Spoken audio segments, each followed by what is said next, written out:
नमस्कार दोस्तों, मैं आपके लिए लेके आई हूँ बेसन पपड़ी की रेसिपी। बेसन बर्फ़ी तो आपने कई बार खाई होगी, पर ये पपड़ी भी बहुत ही अच्छी बनके तैयार होती है। तो आप इसे कभी भी बना के रख सकते हैं। खाने में एकदम स्वादिष्ट और मुलायम रहती है।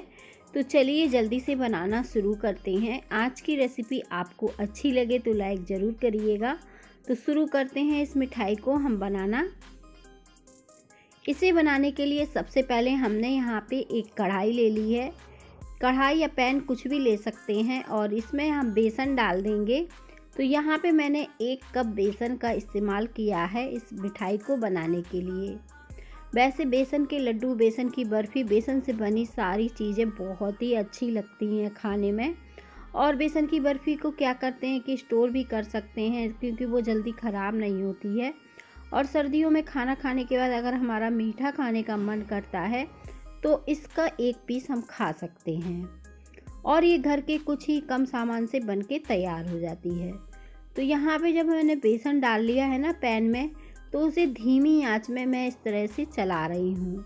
इसलिए मैं चला रही हूँ कि जो इसमें नमी सी है जो बेसन में, वो दूर हो जाए, थोड़ा सूख जाए ये बेसन। तो बस हमने इसे इस तरह से चला लिया है 2 से 3 मिनट के लिए। अब हमें क्या करना है, इसमें घी ऐड करना है। और यहाँ पे मैंने 1/3 कप घी लिया है। अगर आप इस मिठाई में घी नहीं डालना चाहते हैं तो रिफाइंड भी डाल सकते हैं या फिर डालडा भी डाल सकते हैं। पर घी से बनाने पर इसका टेस्ट जो है और भी ज़्यादा बढ़ जाता है। और हम लोग घर के खाने के लिए ही बना रहे हैं, तो घी में बनाएं तो ज़्यादा अच्छा होगा। इसलिए मैंने यहाँ पे घी का इस्तेमाल किया है। अगर थोड़ा आप कम घी डालना चाहें तो कम भी डाल सकते हैं, कोई दिक्कत नहीं। अब हमने क्या किया है, देखें, घी को बेसन में अच्छे से मिला लिया है और इसे अच्छे से इस तरह से चलाते हुए भूंज लिया है। इसे हमें इसी तरह से अच्छे से धीमी आंच में चलाते हुए भूंज लेना है। अगर आपने कभी लड्डू बनाए हैं, लड्डू के लिए बेसन भूंजते हैं ना, ये हल्का सा कलर चेंज होने तक, अच्छी सी खुशबू आने तक, तो बस उसी तरह से इसे भी भूंज के तैयार करना है। और अब हमारा बेसन जो है ना, देखें हल्का सा कलर आपको चेंज दिख रहा होगा और ये भुन चुका है। और आप सोच रहे होंगे कि ये बहुत ही हल्का क्यों नहीं हुआ है, क्योंकि कई बार क्या होता है, कोई बेसन पतला मोटा होता है और कोई बारीक पिसा हुआ होता है। और जो बारीक पिसा हुआ होता है तो वो फूलता है और मतलब दिखने लगता है। पर कई बार इसी तरह से भूंजते रहो और ये फूलता नहीं है पर भून जाता है, क्योंकि बेसन जो है थोड़ा मोटा रहता है। इस कारण से ये इसी तरह से भूंज के तैयार हुआ है। यहाँ पे मैंने एक पतीला ले लिया है चाशनी को बनाने के लिए। आधे कप हम इसमें चीनी ऐड कर देंगे, साथ में 1/4 कप पानी, मतलब चीनी से भी आधा पानी डालना है, बहुत ज़्यादा पानी नहीं डालना है। और बस इसे चलाते हुए घोल लेना है। इसे हमें अच्छे से इसी तरह से धीमी आंच में चलाते जाना है ताकि ये चीनी जो है अच्छे से घुल जाए। और घुलने के बाद मैं बताऊंगी कि कैसे हम इसे चेक करेंगे। इससे आसान मिठाई तो कोई बन ही नहीं सकती है। बेसन बर्फ़ी जो पपड़ी है, जो बहुत ही स्वादिष्ट बनती है और सिर्फ घर की ही चीज़ों से ये बन के तैयार हो जाती है। मैंने अब चीनी को इस तरह से चला दिया है। चीनी थोड़ा सा जब तक पक रही है तब तक हम इसके लिए थाली ग्रीस करके रख लेते हैं। इसलिए हम ग्रीस करके रख लेंगे क्योंकि फिर हमें ज़्यादा टाइम नहीं मिलेगा। चाशनी जहाँ हमारी हो जाएगी तो बहुत जल्दी बर्फ़ी को हमें थाली में डालना होगा। तो जब तक चाशनी हमारी पक रही थी तो हमने यहाँ पे थाली भी ग्रीस करके रख दी है। यहाँ पे चाशनी में अब मैं थोड़ा सा कलर ऐड कर रही हूँ। यहाँ पे मैंने येलो कलर का इस्तेमाल किया है। ये पूरी तरह से ऑप्शनल है, कोई ज़रूरत नहीं रहती है बेसन बर्फ़ी में कलर डालने की, पर मैंने हल्का सा इसमें डाल दिया है ताकि जो मिठाई है ना उसका कलर मेरा अच्छा आए। और यहाँ पे अगर कलर नहीं डालना चाहते आप तो हल्दी का इस्तेमाल कर सकते हैं, हल्दी भी इसमें डाल सकते हैं। अब मैंने चम्मच का पीछा हिस्सा लिया है और इस पर चाशनी गिरा दिया है। अब देखें हमारी चाशनी कहीं से भी बह नहीं रही है। मैं ऐसे इस तरह से कर रही हूँ। तो इस तरह से आप चेक कर सकते हैं, चाशनी एकदम परफेक्ट बनेगी। और या फिर आप तार जैसे उंगलियों से बहुत लोग देखते हैं इस तरह से तार आ रहा होगा, तो बस इसका एक तार आता रहे तो हमें गैस को बंद कर देना है।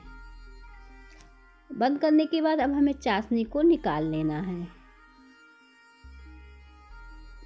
तो हम चाशनी को निकाल लेते हैं और जो पैन में हमने बेसन भूंजा था, अभी हमें गैस को ऑन नहीं करना है और इसमें हमें गरम गरम चाशनी को डाल देना है।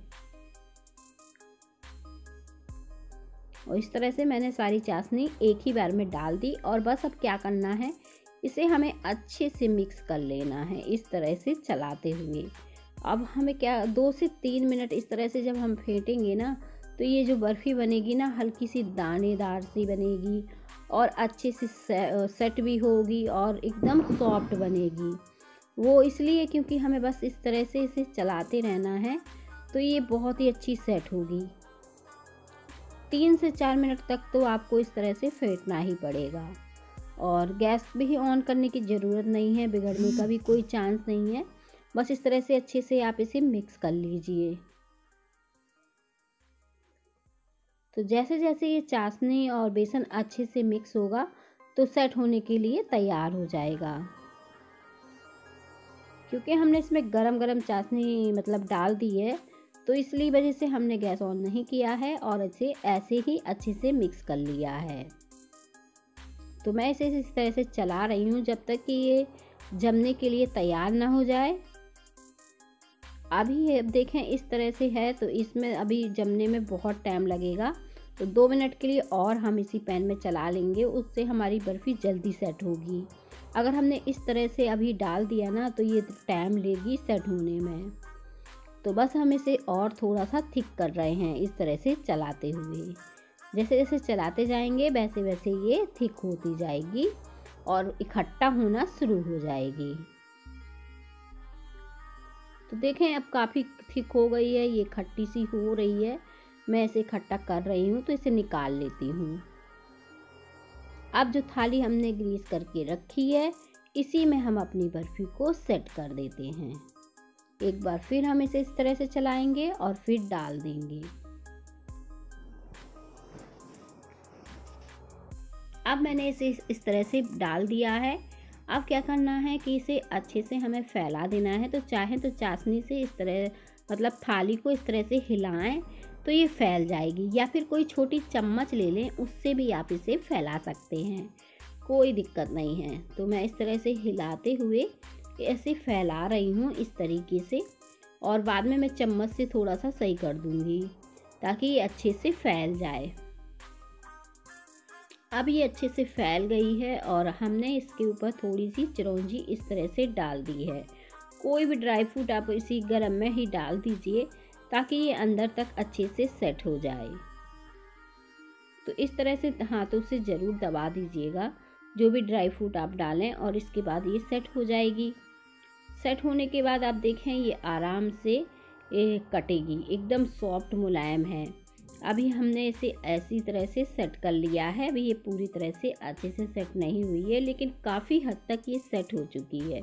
तो इसे पीसेस में कट कर लेते हैं। बर्फ़ी की रेसिपी कैसी